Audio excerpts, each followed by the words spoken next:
Hello everybody, good evening, welcome here at the Luxemburg lecture, the presentation of the study.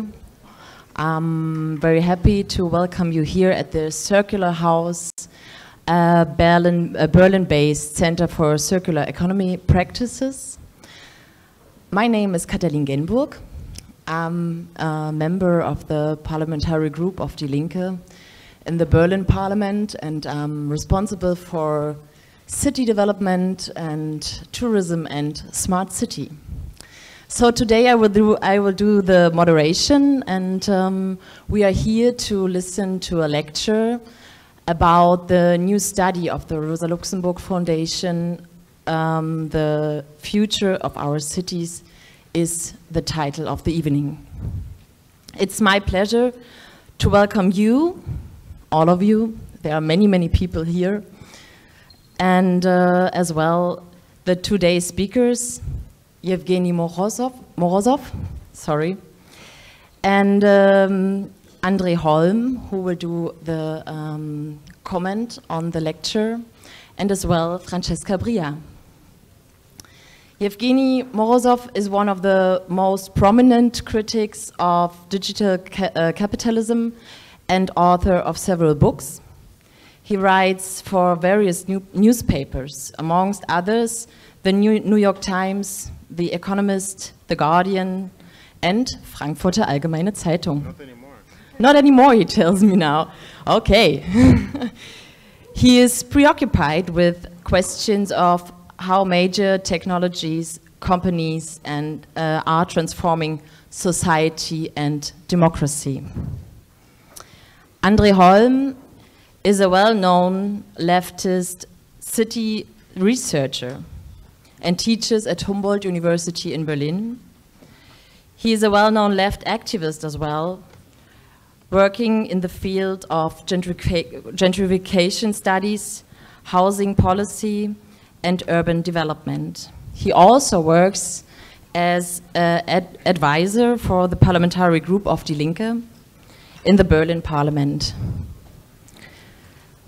Before we listen to the lecture of Evgeny and the comment of Andrej, and as well part of the lecture of, I will do the introduction, don't worry, by Andrej, I want to mention that this lecture today is the first presentation of the study Rethinking Smart City, How to Democratize Urban Infrastructures.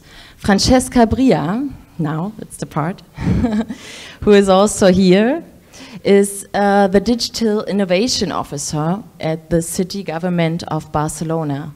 She and Evgeny Morozov did the study together. The study was financed and commissioned by the Rosa Luxemburg Stiftung, and for those who don't know the Rosa Luxemburg Stiftung, it is important to say that it is associated to the left party Die Linke and works on social analysis and political education. Let me now just add some personal words. I'm very happy that we are here today and able to discuss alternative visions of the future of our cities in the era of digital capitalism and the era of the so-called digital revolution. 3 years ago, we had the first event together with the Rosa Luxemburg Foundation about left critiques of the smart city paradigm, and only a few people were there, maybe not even 100. Last year, I had the big honor to meet Francesca Bria at a panel about smart cities. And she said, look, it's good that you have a very theoretical point of view on your critics about what smart city is about and why it is so bad and capitalistic and whatever. But look around in Berlin, there are so many activists. Come together with them and just organize yourself and find a practical initiative to confront the smart city paradigm. So here we are, and Yeah, now let's just listen to the lecture, and then afterwards we will have 1 hour to debate. Maybe not everybody of us, but we will find a solution to make a lot of you come to have a word in the discussion. So, Evgeny, the floor is yours. Sure. Well, thank you very much. And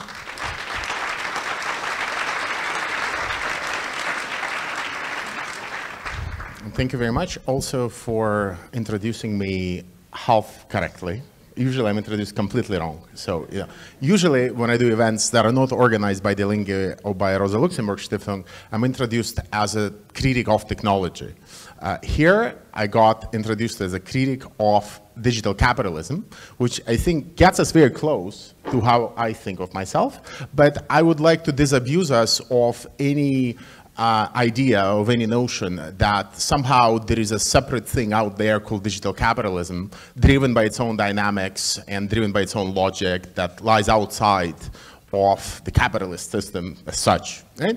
Which I think is a very important point to make, and I'm not just joking here, I'm trying to nitpick on a tiny point, because what I would like to argue and leave you with tonight is that much of what we hear about smartness, digitality, and so forth, it does presume that somehow we have broken away from all of the other dynamics that have driven life in the urban environment up till now. And up till now, of course, that dynamic has primarily been financial, has been driven by the interests of real estate, has been driven by interests of developers, by investment management houses, asset managers, and so forth, right?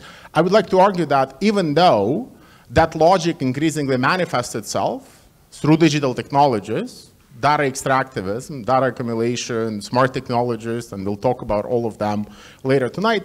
Primarily, the actors that shape the development of cities have not changed so much. There are new intermediaries, but I wouldn't necessarily discount and somehow downgrade the role that we have traditionally attributed to the real estate industry or to the finance industry in determining what happens in our cities. And the alliance between the financial part and the digital part is much stronger than many of us recognize, right? So let's not just think about the digital outside of the financial, right? So point number one. But to return to the study, which I think is a study that all you should download and read, and there are copies available there in German, and as far as I know, there will also be copies soon, not now, but soon, available in English, online, and I don't know if they'll be available on paper, but nonetheless, the report itself consists of two parts. One is more of a theoretical, analytical part that tries to situate the emergence of this interest in smartness in cities in the dynamics of contemporary capitalism, with the focus on neoliberalism and financialization and many of the other dynamics that you're all familiar with. And the second part is much more pragmatic and looks upon and considers what it is that can be done. What are some of the forms of interventions that can happen? What role can be played by social movements that have traditionally resisted many of the dynamics that we are describing? And also, what are some of the interventions in terms of public policies at the level of the city that can be implemented?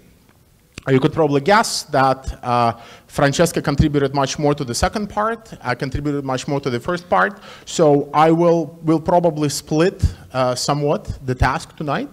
I would focus on the kind of macro level picture, as I see it, of how the trends that we now see in cities when it comes to digital technology relate to some broader dynamics of the capitalist system, and I'll try not to make it too boring. And then Francesca will, of course, give you the real world perspective of what can actually be done about them. So the task is really not very ambitious for her.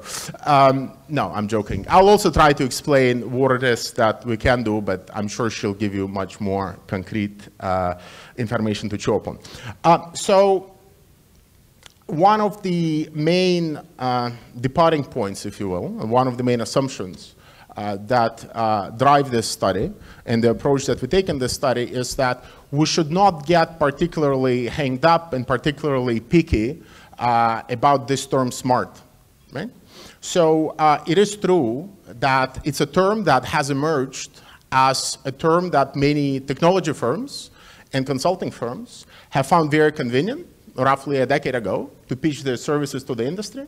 That generated a lot of critiques from people who clearly saw through a lot of the marketing brochures of those firms, up to a point where now, a decade into it, I can easily imagine a future where that term will just drop out of circulation, right? And we will not have brochures dedicated to the smart city, and we will not have conferences dedicated to the smart city, while the reality and many of the initiatives that were started under that cover, if you will continue, right? So I think we should not necessarily draw very clear demarcation marks and points and boundaries about what counts as a smart city or smart city initiatives and what doesn't.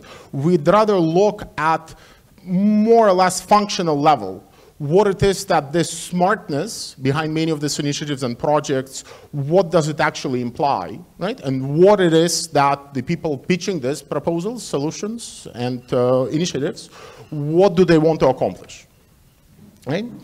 So this is one part. And the other part, of course, is to ask, what is it that drives those initiatives, right? Why do city managers, city administrators, people making many of these deals with technology companies, why do they find these proposals appealing? Why do they find them somehow feeding into the broader agenda, whether that agenda is of enforcing austerity measures, or whether it's an agenda of democratizing participation or something else entirely? The dynamics that we are likely to uncover will be dynamics that cannot be easily brought back to a single logic, right? So what I would like to argue here is that this push towards smartness itself, right, it's driven by logics that have to be unpicked almost sector by sector and feature by feature. And I know that it sounds very abstract, and I'll try to make it more concrete as we speak, but I think it's very important to understand that there is no one self-propelling logic of smartness that requires cities to do certain things. No, they're picked up by city managers and administrators who have particular needs, right? Some of those needs might have to do with building more energy efficient systems. Some of them might have to do with balancing their budgets. Some of them might have to do with presenting themselves as being in the avant-garde of creating highly competitive urban economies that investors would appreciate, and so forth. Right? So those motivations and rationales are very different in many different cases, even though very often they are lumped under this label smart. And I will get back to that in some more detail. To give you an example of how the latest and future generation of projects that interact with technologies and data in the urban setting would not even be using this terminology, it's enough to look at what a company like Google has been doing in this space. So those of you who have been watching this for quite some time would know that roughly 3 years ago, Google formed a unit called Sidewalk Labs, where they put a very prominent executive, Daniel Doktorov, who had a career on Wall Street before in private equity, but then went to work for Michael Bloomberg. They put as vice mayor for economic development.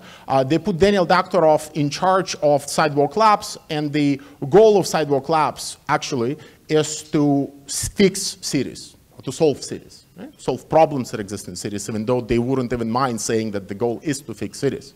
And that means in practice that it's all about finding ways to apply many of Google's technologies, from self-driving cars to automated parking systems to ways in which you can offer all sorts of public services to optimize energy use, to heat up, as they proposed in one of the recent submissions to the city of Toronto, to propose even heating pavements so that you can melt snow while people get to work on their bicycles. Right? There are quite a lot of things that Google is capable of doing, leveraging the great ecosystem, to use their word, of sensors and data gathering devices that they have assembled so far, right? They specifically do not use the term the smart city or smart in describing any of the initiatives, right? Nonetheless, as you would see if you examine their many page, 100 pages of proposal that they submitted to the city of Toronto to build an entire part, an entire district of the city from scratch, and they won that proposal, by the way, a couple of months ago, you would see that they have an ambitious vision where they will actually be the key intermediary to the provision of many services that will be offered by the city itself. Well, it will be offered by the city, but of course it will be offered by Google, so it will be offered in the city, to put it more exactly, but it will be more or less overtaken by this company, right? So again, I think the message that I keep on insisting is that we should not draw this explicit demarcating lines, right? We have to be looking at what technology companies and other companies are doing with technology and data in cities, right? Some of that would fit under the smart city rubric, some of that would not, right? And I think if we were to analytically split everything that's happening in cities with regards to technology and data, and with regards to this kind of smartness imperative or rationale into three broad categories, we can roughly say that the rationales are of three kinds, right?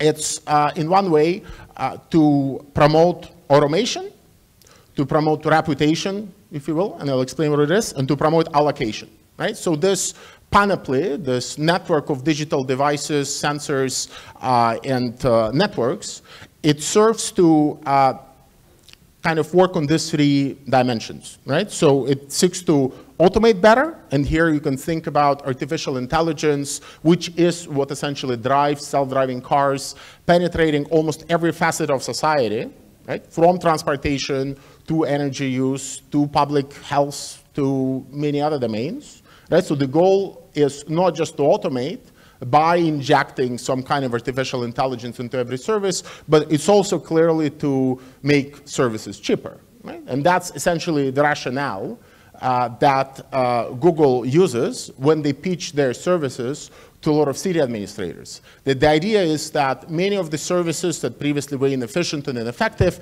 can now be offered cheaper if only you let Google in and help you optimize your traffic flows by analyzing how all the cars are navigating the city. Or if you will just let them in order to take over the provision of public transportation system or to build the last mile of the public transportation system. To give you another example, in the United States, where many local governments and local municipalities find themselves under heavy budgetary constraints because of austerity and many similar factors, many of them actually opt to offer a subsidy to Uber so that the rights of their own citizens in that particular town, that particular municipality are actually cheaper, instead of building their own transportation system.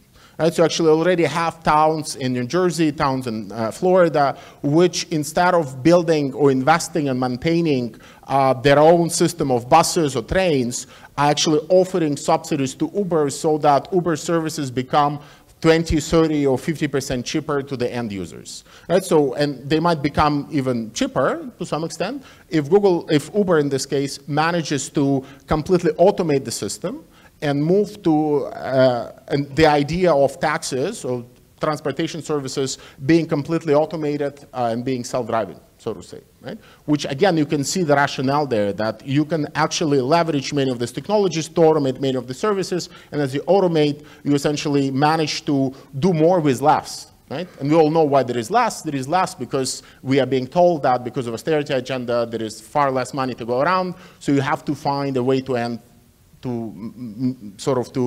go on with limited resources, and this is where technology and the rhetoric of smartness and digital comes in very handy, right? It makes it very easy to justify many of these interventions because a lot of public officials find themselves under quite a lot of pressure on the one hand to continue presenting themselves as extremely competitive as compared to other cities, as compared to all the other projects and municipal initiatives that are now undertaking all of these digital technologies, and on the other hand, they need to do all of that with far less resources, right? So, and this interjection of digital technologies to some extent is meant to facilitate that. It's meant to have them save their face to some extent, in that they can present that they are working with big capital, with big technology firms, many of them foreign. They are managing to offer many of the same services they offered before, and they manage to do it cheaper and even better because all of that is digital and all of that costs less. Of course, much of that is untrue, in that many of those technologies do not deliver. They do not deliver the savings. They end up subscribing many of those municipalities to contracts, then that end up with municipalities paying far more than they previously expected. But nonetheless, that's the pitch. So that was first pillar, so to say, automation.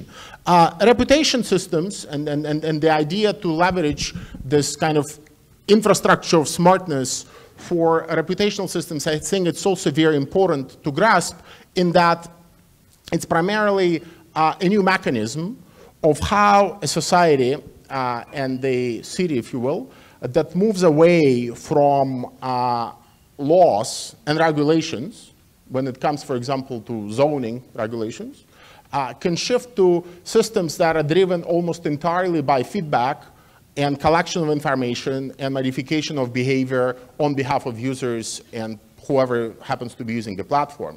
In the case of Google's many proposals to cities through Sidewalk Labs, you can actually see that logic at work. But I would argue that you can also see it at work in many other parts of what we consider to be this new urban digital economy, whether it's Airbnb or Uber, where everybody on the platform has a reputation of some kind. That reputation is always in flux. It's always being updated based on your interactions with other parts of the system. And that in itself comes to play the role of law and of rules and of regulations that under previous model, actual regulations used to play. So, you know, taxi drivers were obligated to do and not to do certain things through law.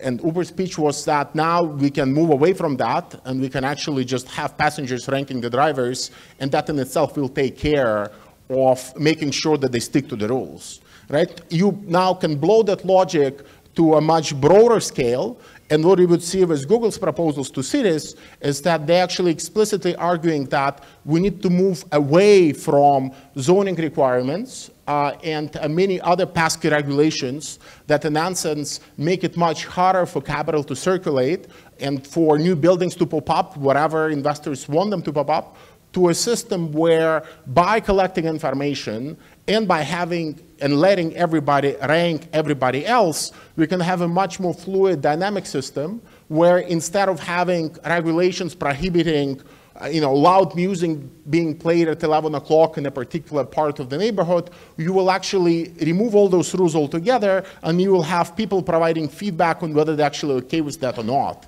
So, and then if you can match it, of course, with a nice Bitcoin-operated auction system, you can have perhaps people bidding on whether they would like, how much they would like to pay to tolerate that noise playing in that neighborhood. Right? So, I mean, you can see how the logic of dynamic pricing, which you already see at operation in many of these platforms, search pricing in Uber, for example, where whenever there is a natural disaster, prices automatically go up because that's the way to put more demand, more supply on the road. You can see that this feedback-driven system tied to a reputation of participants on the platform, it works at the economy at large, of course, not just at the urban level, but in the urban level, it takes a particular importance because very often it is in fact tied to things like zoning regulations. Right? And of course, this attack on the regulations and requirements and restrictions on what can be done with urban space, that has also been, of course, the favorite line of attack for the real estate industry and for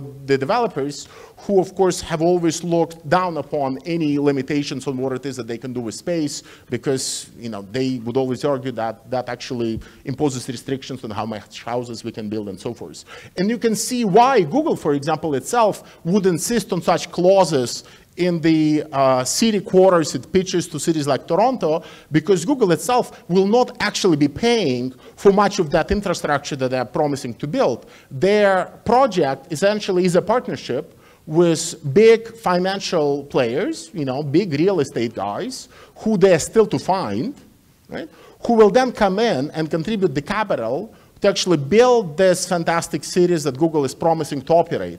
They will, of course, operate them, right? And they will run the data infrastructures, and they will run a lot of other things. But the actual capital-intensive parts of the system, buildings, roads, infrastructures, all of that will be funded by someone else. And that someone else, of course, will be none other than a bunch of asset managers, pension funds, and whoever else has money to spare and pour into capital-intensive projects in cities, right? So again, we're coming back to this kind of merger between the financial capitalism on the one hand and the digital one on the other. The third pillar, in addition to this automation and reputation one that I've described, is what I would call allocation. Right? And there, of course, the idea is that by leveraging all the data and all the information and all the feedback that comes from platforms, Uber, Airbnb, our phones, and so forth, social networks, it becomes possible to find new ways to allocate resources that might be scarce or might just be offered at prices that are too rigid and too sticky. So you can think of ways, of course, in which Airbnb has managed to dramatically increase the allocation of houses to some extent, with all sorts of negative and positive consequences for some. To the same extent, Uber has managed to do the same thing with transportation. And you can see this logic of allocation where you manage to integrate more and more suppliers of things, but also more and more people demanding things through digital technology. You can see that logic at play in many of the platforms that are now kind of invading, if you will, our cities. And I think this idea that you can, through digital technology, you can essentially find ways to use existing resources more efficiently, which of course lies at the heart of capitalist logic as well, right? Which is all about increasing your capacity utilization. I mean, this is why you like to have 3 shifts at a factory and not 1, because you don't want to have a factory capacity standing idle, right? Essentially now we've blown that logic to the rest of society because now it's possible to increase capacity utilization of virtually everything. Right? And that, of course, can be done by reallocating those resources to multiple users dynamically and almost in real time, precisely by the fact that everything is integrated into one big, giant digital market, where everything is interconnected and everything has a reputation of some kind, so you can build markets almost instantaneously.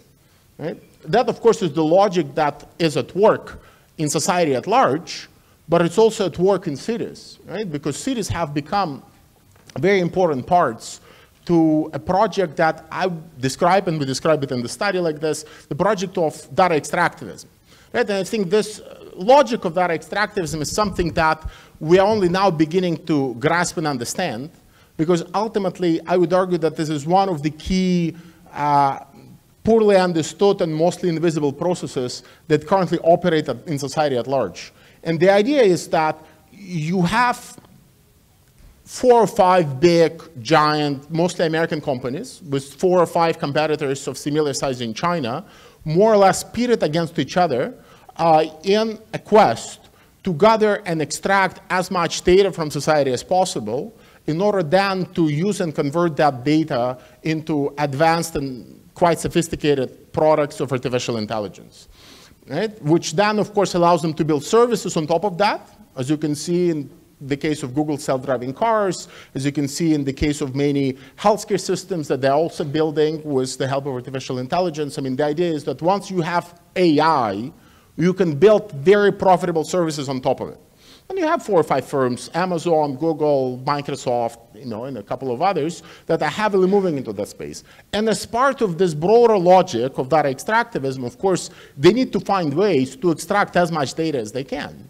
Right? And as part of that data extractivist logic or paradigm, if you will, they find ways in order to expand further and further into our everyday life, because by expanding further and further in our everyday life, they can actually extract more and more data. Right? Which explains to you why Google would like to run everything about what you do, from your car to your bed to your kitchen to your stomach. They would like you to swallow pills because that way you will be able to monitor what's happening and collect data, and then it will allow you to avoid cancer or whatnot. Right? The idea is that precisely that by expanding the domination, if you will, or the presence of those platforms and their technologies in our life, we'd be able to extract more and better and better data, which would not just be used to increase the efficiency and effectiveness of advertising, which is something that we understand by now really well, but also to increase and improve the efficiency of the kind of AI products that they build. Very theoretical discussion, which you can follow in the study, but also outside of the study, on what privatized Keynesianism means. But the idea is that up until 2005, 2006, it was mostly private debt and private credit that allowed us, at least those of us in Western Europe and North America, to keep on having decent living standards that people counted upon and relied upon when the economy was stable and we still had actual Keynesianism in place up until 1970s, right? As that system started unraveling, what we have seen was precisely the turn to debt and the turn to credit so that people can actually borrow to finance some of the drops in the living standards, right? And of course, all sorts of rationales were added on top of that. We started investing into houses as a way to supplement our income. Housing became one of the main sources of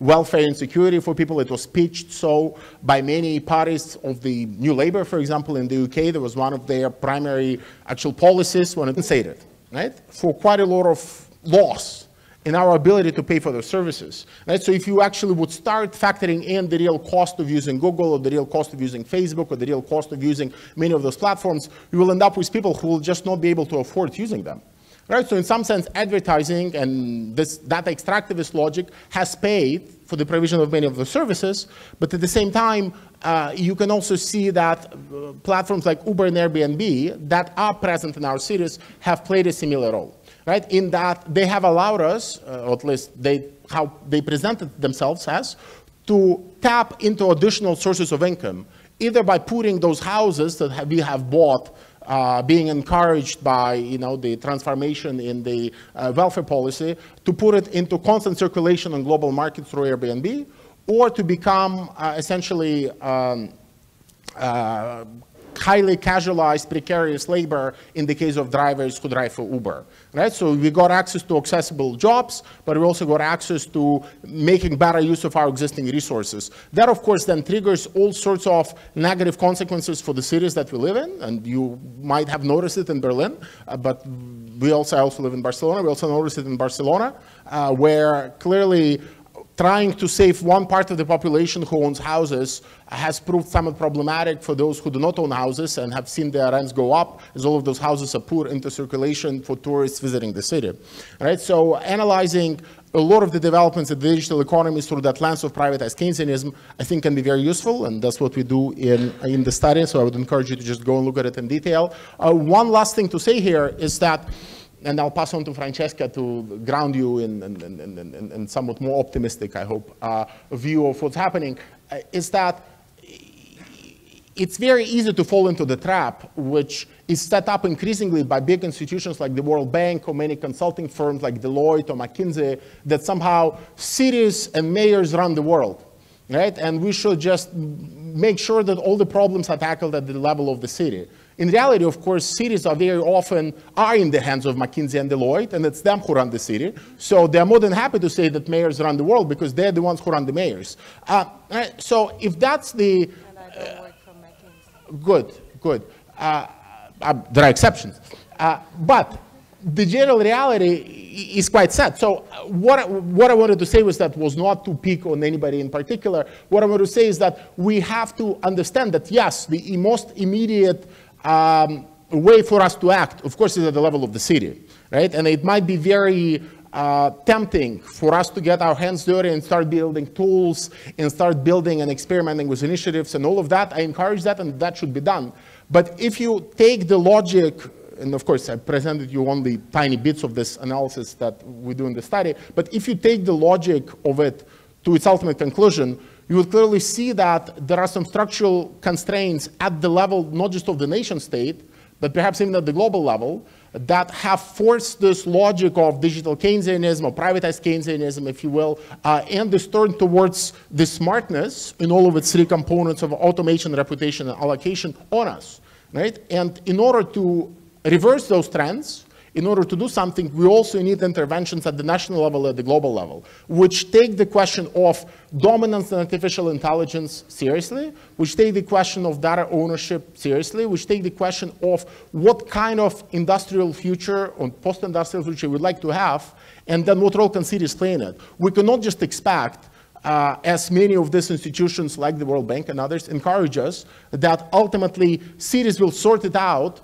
if only we put more kind of greener, sustainable, or cooperative technologies at people's use and disposal. Like the rise of a company like Google is the consequence of many, many years of funding by US defense and US trade policy and so forth. We cannot reverse those trends by clever urban policy. It does not mean that there are no things we can do at the urban level, and Francesca, I'm sure, will give you a very good analysis of what ought to be done, but we should not leave this urban fight only to the cities, right?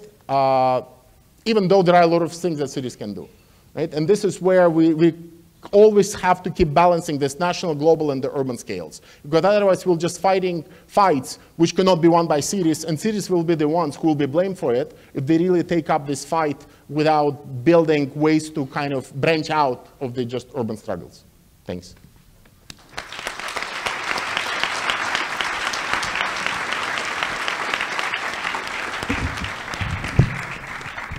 Francesca, maybe I try to build a bridge. So what is the difference from a left-wing government in Barcelona? Is there the possibility to make a difference in this world of really dark digital capitalism? Thank you. So first, let me say I have the easy task to prevent everybody here to go and commit massive suicide, yes? So it's very easy. So I think after this kind of uplifting view of the dystopic reality that we're going to have to live in predatory platform capitalism, I have the task to say that actually, it's all about our collective power, and that it's up to us to actually see what can be done. And I really believe that there is that kind of space and that kind of opportunity. And let me say that I totally agree with the last remark that Evgeny made, which is about cities cannot do it alone, and one city, of course, cannot do it alone, but also let's don't give all the responsibility to cities, because nation states are retreating from their, from providing some kind of future vision to people, and also because political and financial institutions are crashing, and they do not represent anymore a possibility or a future, a future world that we want to live in. So I totally agree.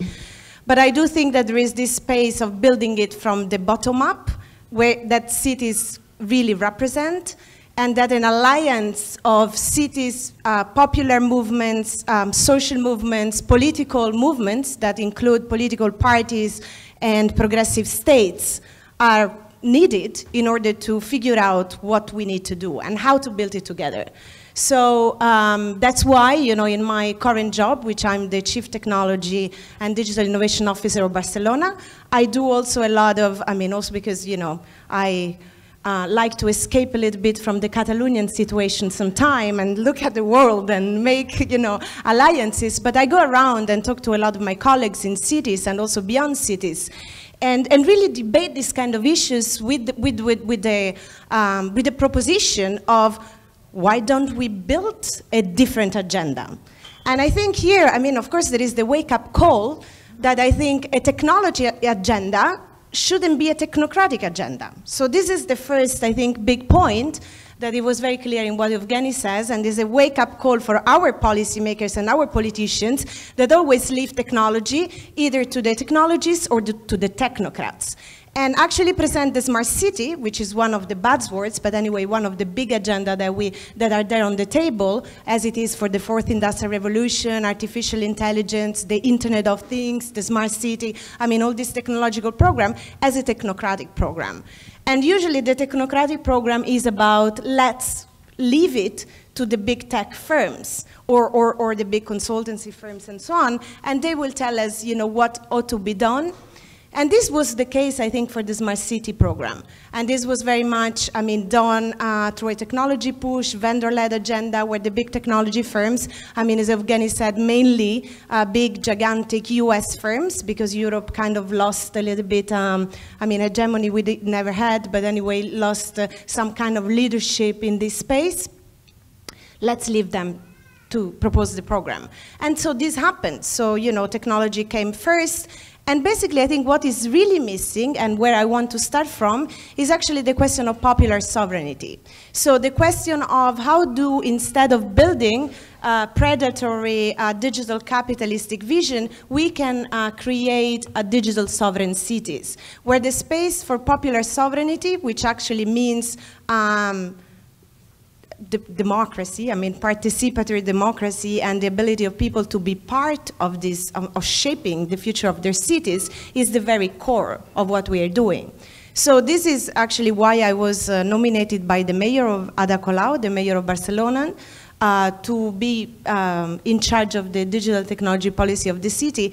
And she gave me this very concrete brief that was, how do we design technology that really serve the people? So how do we move away from the technology agenda, which is about, hyper-financialization, Uberization, and, privatized public space, into thinking about the governance of the technology, the ownership of data, the governance of digital infrastructure and digital services that really serve the needs of people. So when I started, my work in Barcelona, it was very pragmatic on this point of, trying to align it with the priorities of the cities, which is the political agenda. For instance, Barcelona had some very clear tasks in our city government, that is affordable housing. How do we make right to housing a core of our political platform? Our mayor comes from the anti-eviction movement, so she's an housing activist, and so she made housing for everybody a big priority for our government.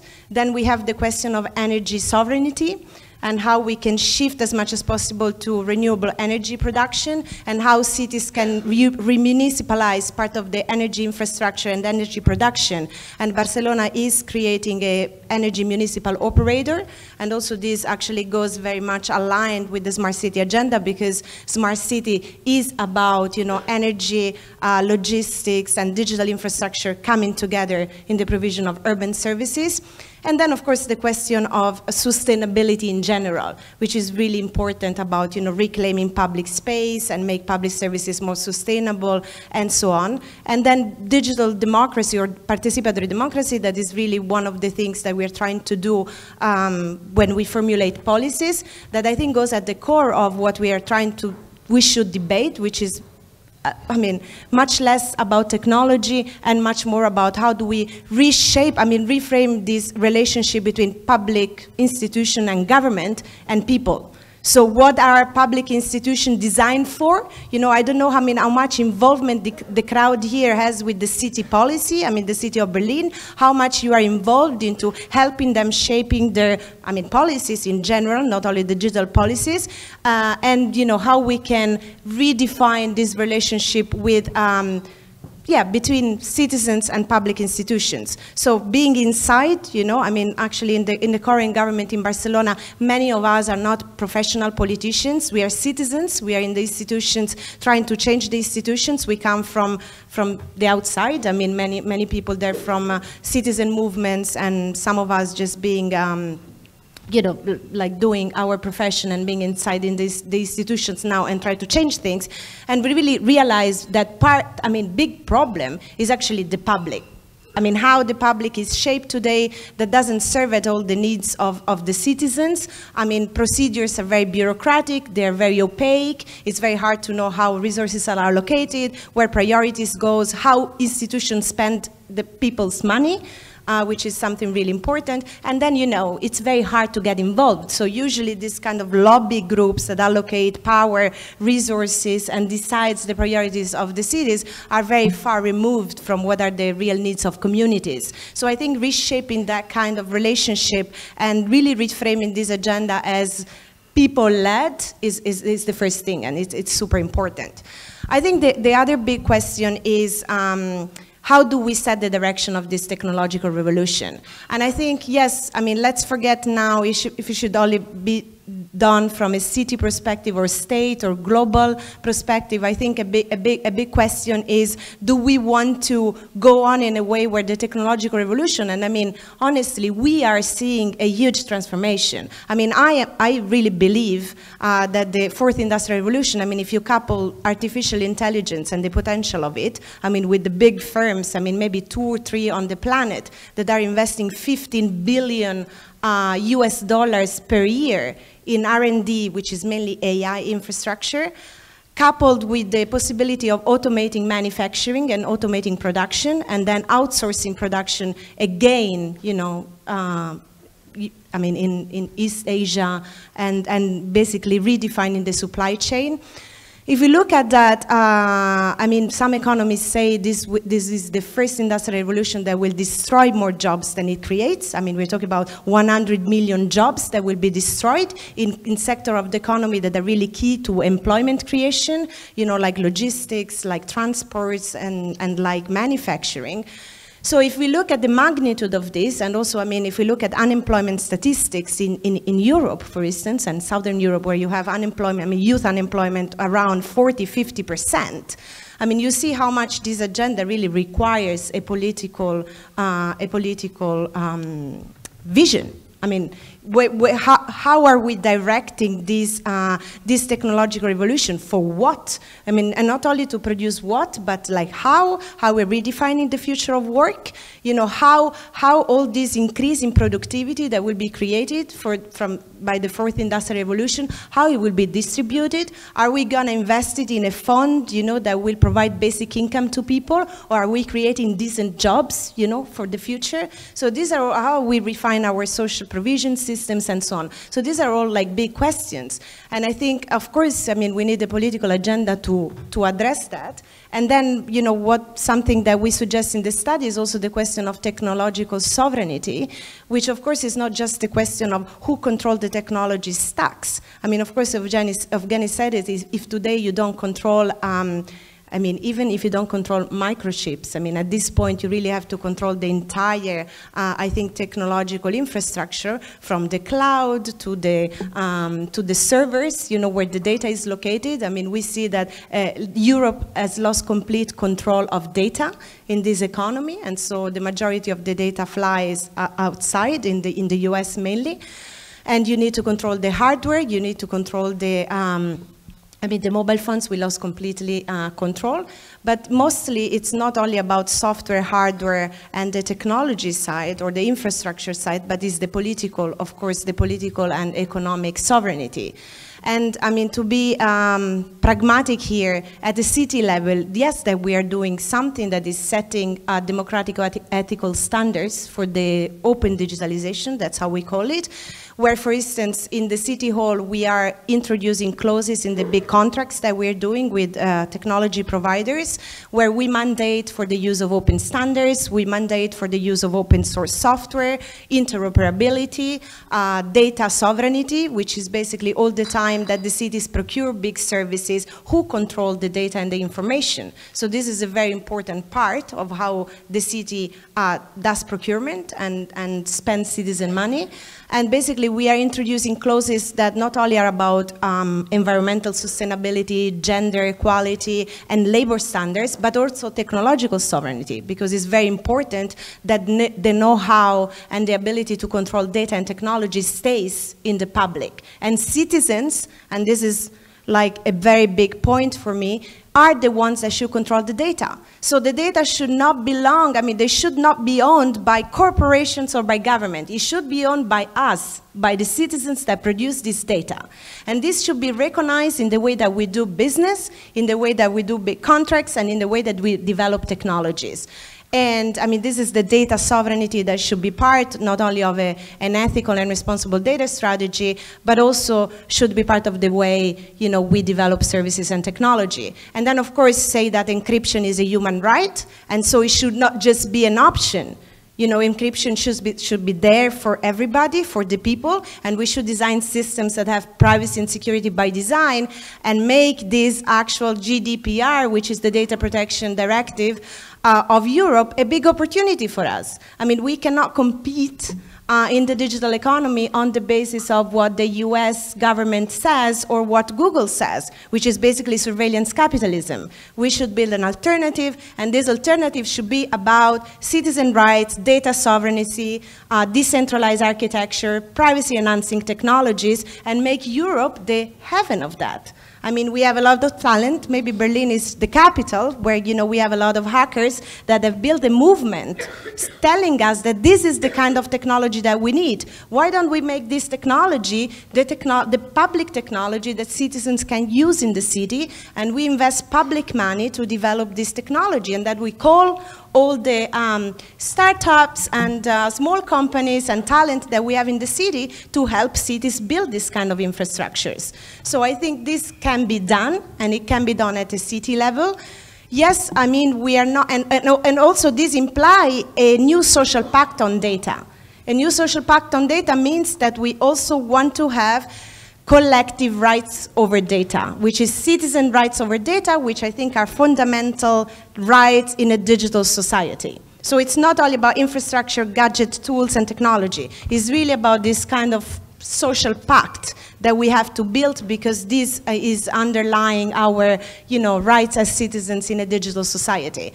And so, yes, we are not going to be able to invest all these billions of euros that are invested by Amazon and all these hedge funds that we described in the study and that Evgeny was talking about. And it's very hard to arrive at that kind of level of capital. But yes, that we are investing a lot of money in research and development, I mean, at least in Europe. And yes, that we have a lot of public funding that can be diverted into this program. And I think we have to start from building an alliance with cities, movements, political parties, and government that want to do this, and that it can be done by repurposing and refocus a lot of the public investment into this kind of technologies. So yeah, just to finalize, I think also in the second part of the study, and this is something I think it will be nice to discuss tonight, there is a lot that is happening, you know, on like alternatives, you know, platform cooperatives are there, cryptocurrencies now, I mean, they are not only used for speculation, I mean, in the financial system, but they're also used to rethink about alternative economic systems locally. I mean, in Barcelona, we have a project that combines cryptocurrency with the basic income for people that need it, and we are piloting that. We are building decentralized data architectures to give ownership back to citizens of their data. There is projects that are creating alternative economies that are based on this kind of new models. So there is a lot happening. And so what we are also putting out there is, okay, based on what is happening and the collective will that we have, let's move forward to build these alternatives.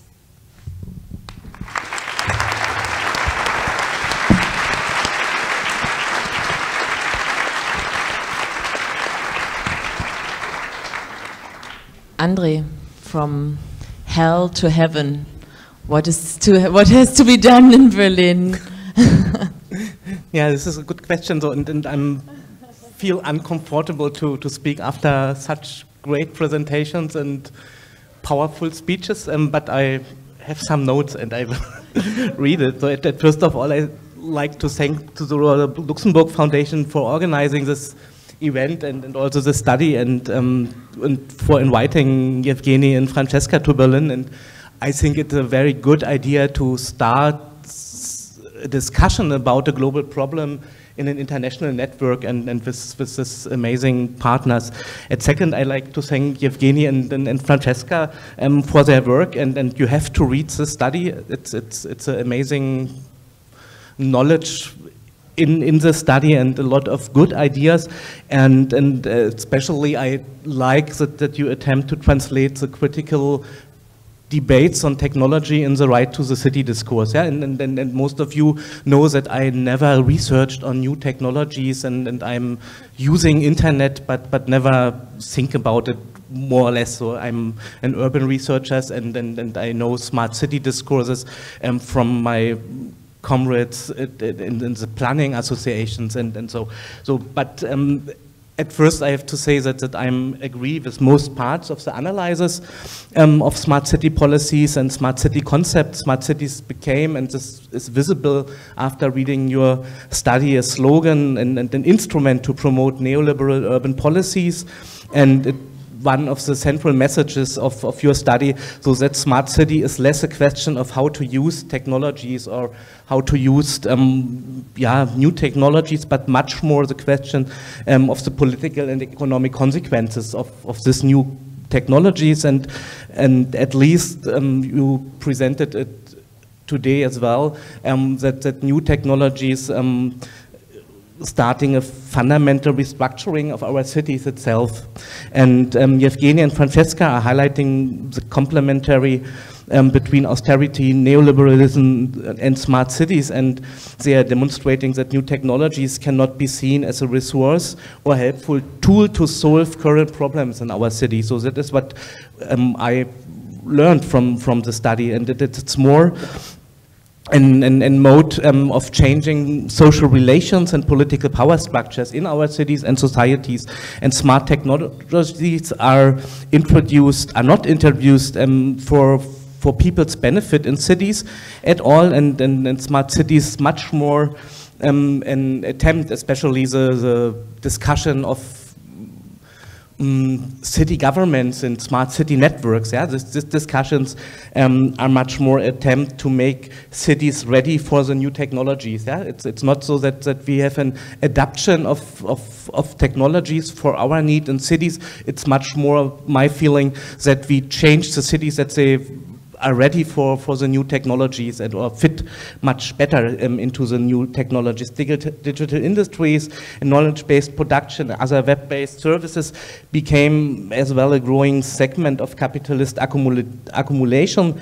During the last years, Google, Amazon, Apple, IBM are one of the most powerful companies in the world today.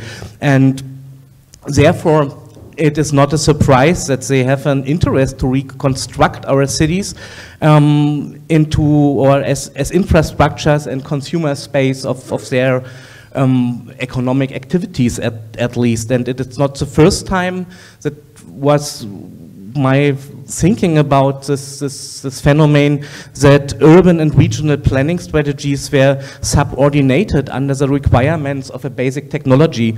Yeah, the urbanization and the railways in the area of early industrialization achieved the need of heavy and steel industry and based on the steam engine technology. The suburbanization and highway construction in the last century followed the needs of the automobile industry, and at least it's the same construction between basic technologies and cities. Yeah, and of course each era are different from the era before.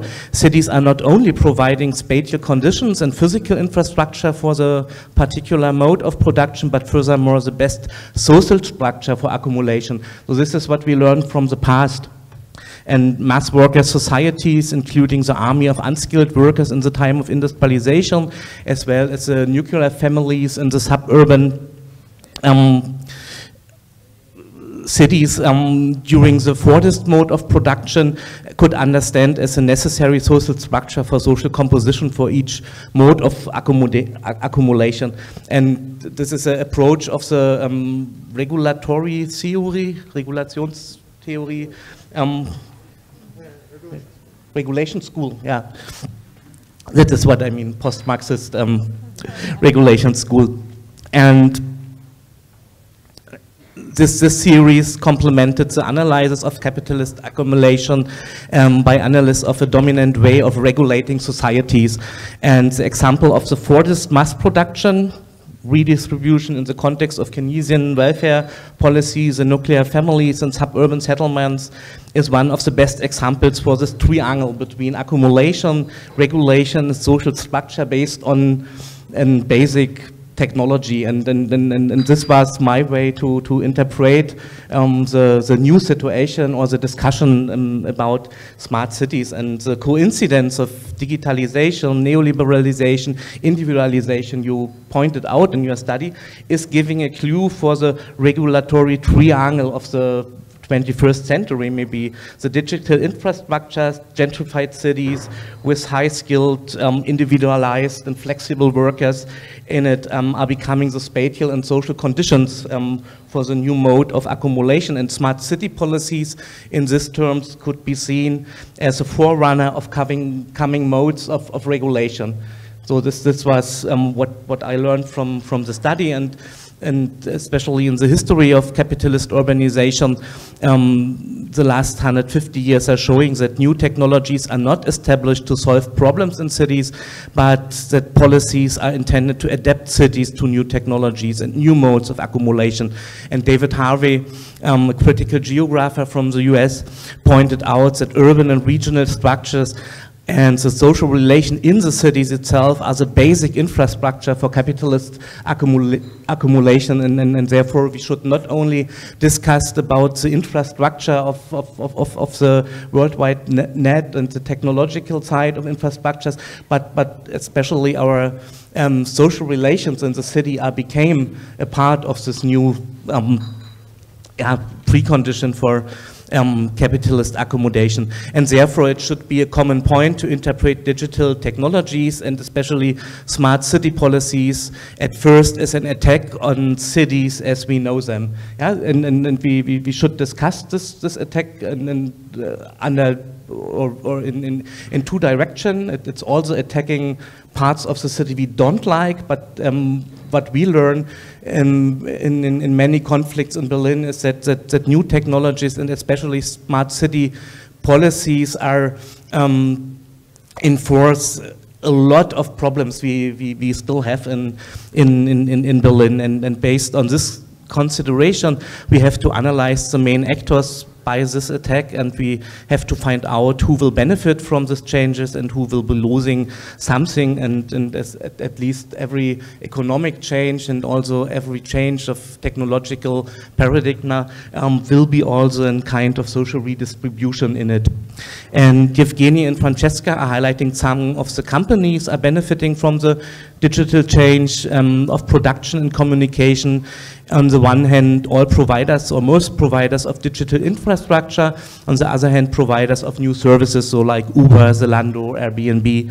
And overall, there is a benefit for financial institutions. This is what Evgeny pointed out in his speech, and enabling new infrastructures and new services. And the digital economy seems deeply embedded into the financialization of investment. So, and this was also new for me as an only consumer of digital technologies. But in terms of urban development, we have to consider that both parts of visible changes, or the most visible changes in our cities, the digitalization of work and everyday life, as well as the gentrification of neighborhoods, are based on global financial investments.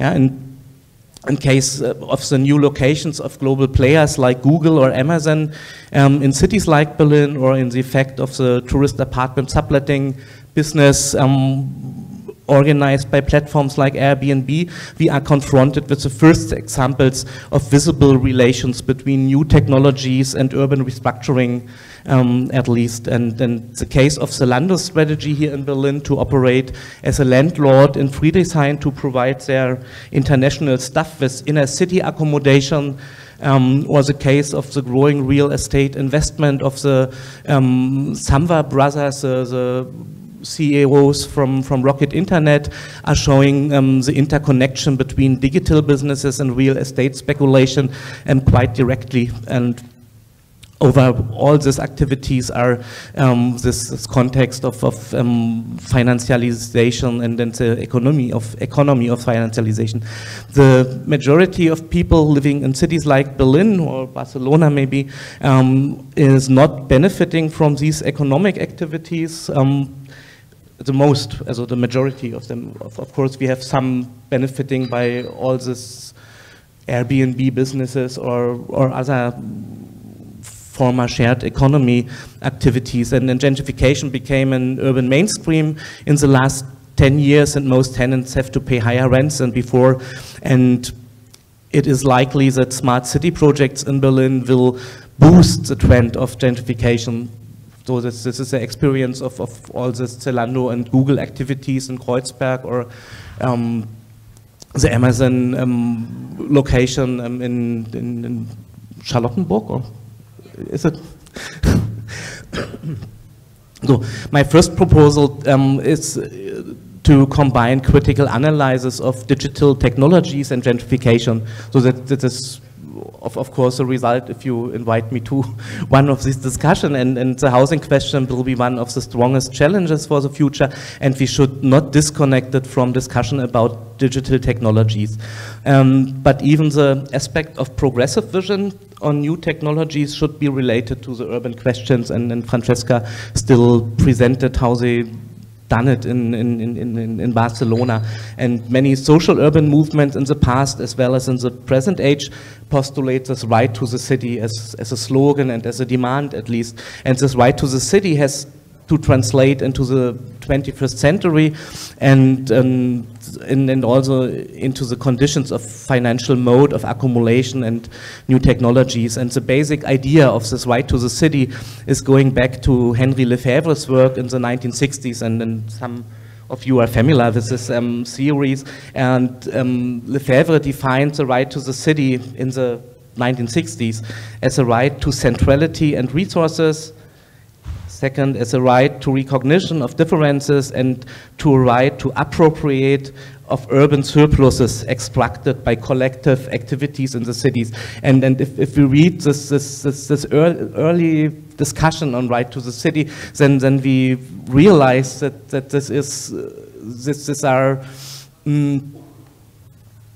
that there is also a need to reformulate this claims and this demands into the new conflicts and the new situations in the city. And Evgeny and Francesca proposed in their paper a right to the digital city, and Francesca pointed out that they are claiming a lot of democratic and common alternatives to organize and to use digital technologies, open source, grassroots-based infrastructures, cooperative modes of service provision, open knowledge, open data, and so on.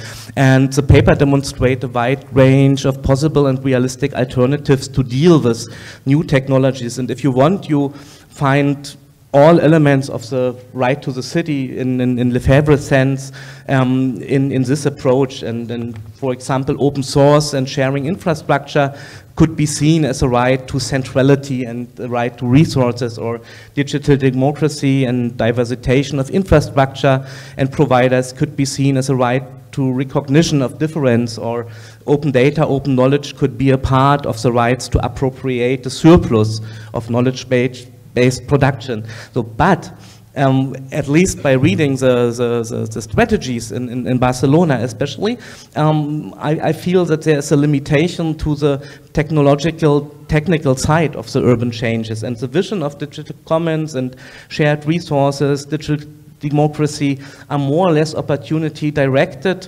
at digitally skilled activists. Yeah, and also here in Berlin, my experience is wherever you visit, all this urban hacker spaces or a bar camp of critical developers or meeting of critical internet activists, you will meet highly skilled crowd, maybe like here in the room, of many young men, less women, and with their own professional roots in the digital economies. So, and in terms of technological changes of production, it means that most activists of digital commons and rights are potential beneficiaries of the new technologies, yeah, and we should, well, maybe this is hypothesis. So, and one way to escape from this elitist trap of anti-smart city and digital activism could be to reinforce the connection to other social movements and like the housing movement. And what we need is, in my terms, the kind of de-gentrification of hackerspace and technological discussions, and the digitalization of anti-gentrification protests. And such kind of connection could be a precondition not only to understand the smart city policies as an attack on our cities, but as well well to assemble a new generation of grassroots protest, civic organization for a right to the city. And if capitalist accumulation in the 21st century needs digital infrastructure, smart city policies, and gentrification to be successful, we should refuse all of them.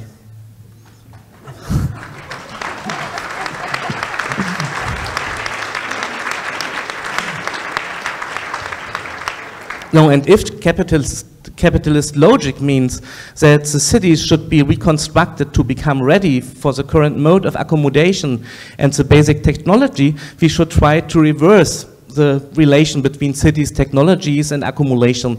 Cities should be not long